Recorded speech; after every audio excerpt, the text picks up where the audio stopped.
So I love that data science has really creative data visuals. It's not just line graphs anymore and pie charts, but data is represented in very cool ways.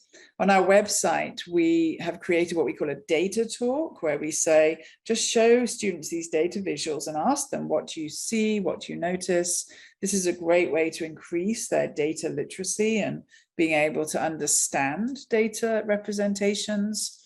This is one we have on our website about the fruits that are bought.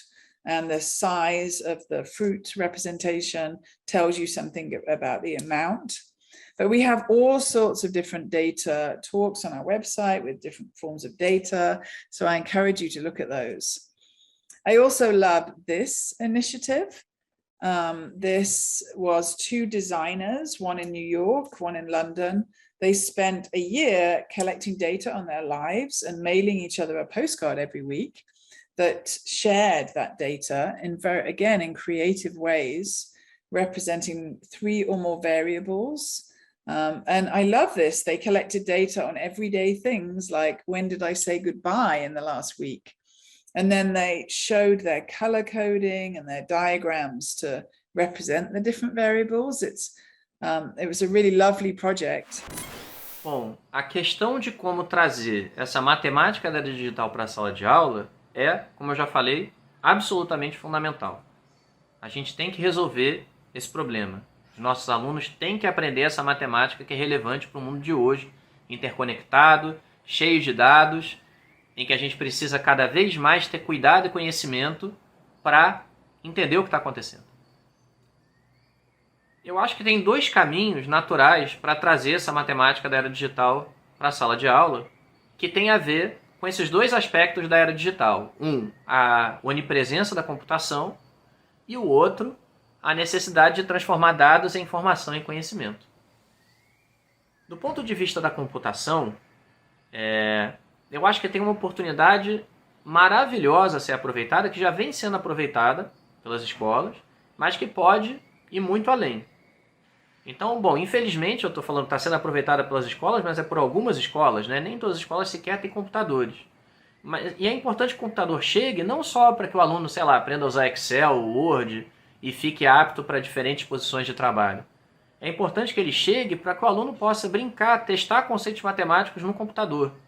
E tem uma interação muito interessante aí entre entender a matemática e fazer a matemática acontecer no computador, né? O que você precisa fazer para desenhar uma figura na tela?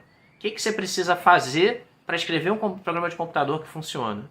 Então aí a gente tem de um lado habilidades práticas que podem ser relevantes até para o mercado de trabalho, e do outro lado a gente tem conceitos que são eminentemente matemáticos, de lógica, de geometria e tudo mais.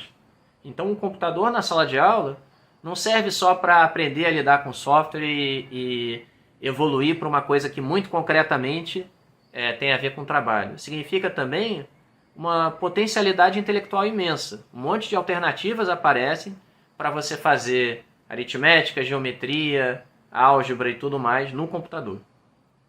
Mas além disso tem esse aspecto de lidar com os dados. E como é que isso se dá? Esse é um lado que é muito interessante e muito rico potencialmente. Porque esses dados podem vir de qualquer coisa e, portanto, eles podem ter relação com qualquer disciplina. Se a gente olha para o que acontece ao nosso redor, a gente vê dados sendo usados para os mais variados fins. Para avaliar políticas econômicas, para lidar com a saúde das pessoas, né? Para quando você tem um relógio lá que conta os seus passos e mede seu pulso, é para isso. A gente tem dados sendo usados até em áreas de línguas, linguística ou de história. Por exemplo, aparece a questão de se um certo texto é de autoria de um certo autor antigo, né? Você descobre um manuscrito e fala, esse texto é de Aristóteles, será que é mesmo? Uma das primeiras coisas que você pode fazer é um estudo estatístico, matemático do texto para ver se ele bate com o estilo do Aristóteles, vamos dizer assim. Então tem uma série de coisas que você pode fazer. E no contexto da sala de aula, você não precisa ir para uma coisa tão avançada quanto Aristóteles. Você pode começar com coisas mais simples. Os alunos recolherem dados a seu respeito, a respeito das suas famílias, ou do seu bairro, ou da sua cidade. Levar esses dados para o computador, que vai ser fundamental para processar esses dados. Tentar apresentar esses dados de uma forma visualmente interessante e compreensível para outros alunos. E isso, de novo, pode acontecer dentro do contexto de ciências naturais, de ciências humanas, Tem uma série de possibilidades aí. Qualquer disciplina pode interagir com essa matemática da era digital de uma forma muito frutífera. Eu acho que é um campo vasto, um campo importante e que ainda pode ser muito explorado. Eu espero que seja explorado nos próximos anos. O Roberto trouxe algumas colocações aí do que essas escolas precisam. Queria ouvir de você. O que você acha que as escolas precisam para a gente poder promover mais desse pensamento matemático para os nossos alunos? Eu sinceramente acredito, né, que a gente precisa voltar a encantar esses estudantes para uma área de conhecimento que eles se afastam e têm se afastado a cada ano. Não é? Então, acreditar que o nosso grande desafio de todos nós aqui é formar jovens, formar indivíduos para viverem um mundo que ainda não foi construído. Então, como é que a gente faz isso? É explorando experiências e pensando em futuro, né? Eu fico super arrepiada e emocionada quando eu assim, discuto e falo um pouco sobre isso, porque é pensar em um futuro que ainda não existe. Então, como é que os nossos jovens conseguem perceber isso, mediante todas as fragilidades que eles têm, toda a situação de vulnerabilidade que a maioria dos nossos jovens que estudam, né, nas escolas públicas, que têm dificuldades a ingressar, até mesmo de atender, né, de ir a uma escola pública, é percebendo a cidade com um novo olhar. Não é? Como foi comentado aqui pelos professores, assim, é discutir os dados no seu cotidiano, mas como esses dados eles se ampliam na construção de novas tecnologias, é eles se perceberem, né, como líderes na construção dessas tecnologias, né, nas discussões, né, esse fortalecimento dos professores, eles se perceberem dentro da liderança da construção de tecnologias com viés, né, mas sem viés, mas com uma aproximação mais social, né, incluindo todos, né? Então, essa discussão, como a gente falou, dos padrões, das tendências, dos comportamentos, das ampliações assim, de conhecimentos, conectando várias áreas, né? Hoje, né, a gente tem e na construção de ferramentas. Então, hoje a gente trabalha muito na construção de novas ferramentas para apoiar o professor, como foi comentado, para discutir a cidade através dos dados. Então, a gente tem um site que eu acredito ser incrível quando for construído, né? A gente traz questões onde as crianças, né, os nossos jovens trazem relacionadas à cidade e discute essas questões através de dados e dinâmicas e padrões da cidade.